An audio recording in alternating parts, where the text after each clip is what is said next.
Braveheart is hope. Braveheart is courage. Braveheart is overcoming.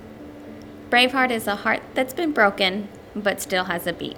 My name is Vanessa Ramos, and I am the founder of Braveheart. Braveheart is a women's ministry that I started back in the summer of 2013.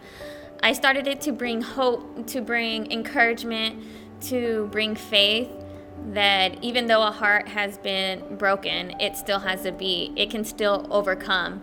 My Braveheart story: I was molested when I was younger, all the way up till about my 5th grade year in elementary school.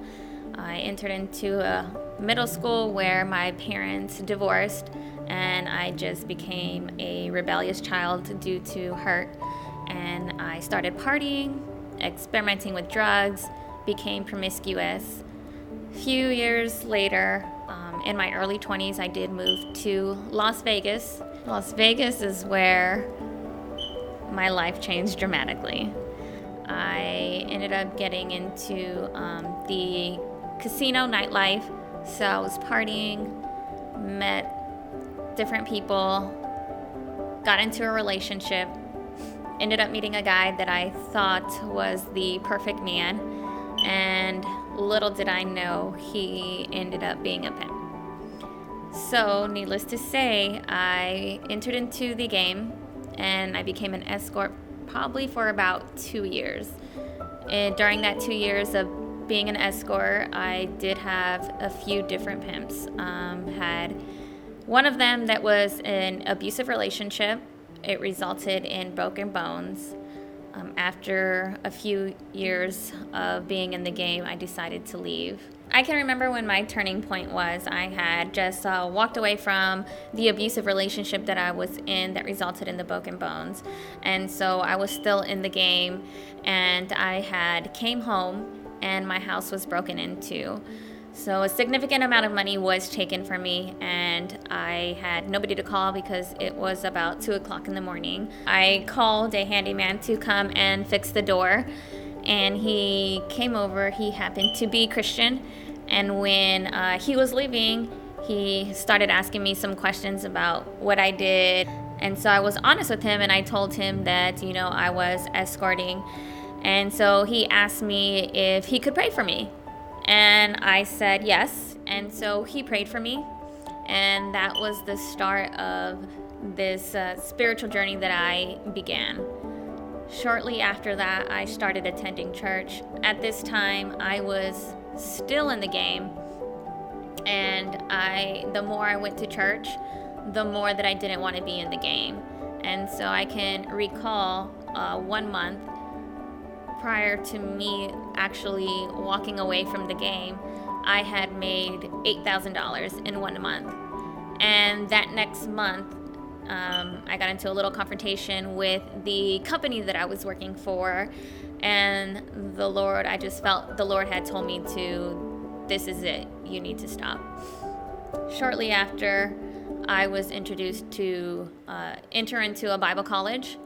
And the amount of money that I had saved up in the 2 years that I was in the game was the same amount that I needed to pay for my school in Bible college.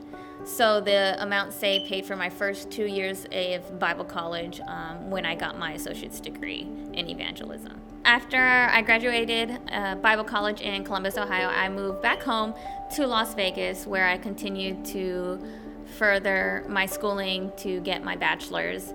I started working for a church, and I started to do things in ministry. And so I really felt that my life was back on track as far as, spiritually, mentally, everything. I was introduced to this guy from a mutual friend who said, you guys would be perfect together. You guys both love God. You guys, are both ambitious. So we started dating. Shortly after I started dating this guy, I found out that he was dating somebody else at the same time as me, who he made officially his girlfriend. I had to find out through great old social media. And when I found out, it broke me. It was the end to everything at that time. I was so hurt. I was so broken. I felt betrayed. I felt rejected. Every negative emotion that you think had came back, and it was just like a ton of bricks hit me, and I didn't even know how to survive, I guess is to be the best word. It was just so hard. I didn't want to wake up to see the next day, because I just didn't understand how could this guy who says that, you know, he loves God and everything do this to me, and not even have the audacity to even tell me. My life just felt like it was at a standstill. I had to learn how to pick up the pieces. And during this process of learning how to pick up the pieces is what brought on Braveheart. As I was sitting at a stoplight, just as a thought, Braveheart came. And as soon as Braveheart came a heart that's been broken but still has a beat. And that is what Braveheart is. That's what Braveheart came about. After all these things that I've been through, the hurt, the molestation, the rape, the partying, the drinking, the abusive relationships, the broken bones, the heartache of, you know, divorce and just being rebellious. After all this hurt that my heart had endured, it still had a beat. You know, by the grace of God for protecting me, it still beats till this day. And that, you know, that's what I want Braveheart to be for other women who have been hurt and broken. I want it to be hope. I want it to be the courage. I want it to be the encouragement that somebody else needs to go ahead and move on with their life, or to go ahead and pursue their dreams, because life doesn't end at a broken heart. So even though your heart has been broken, it still has a beat.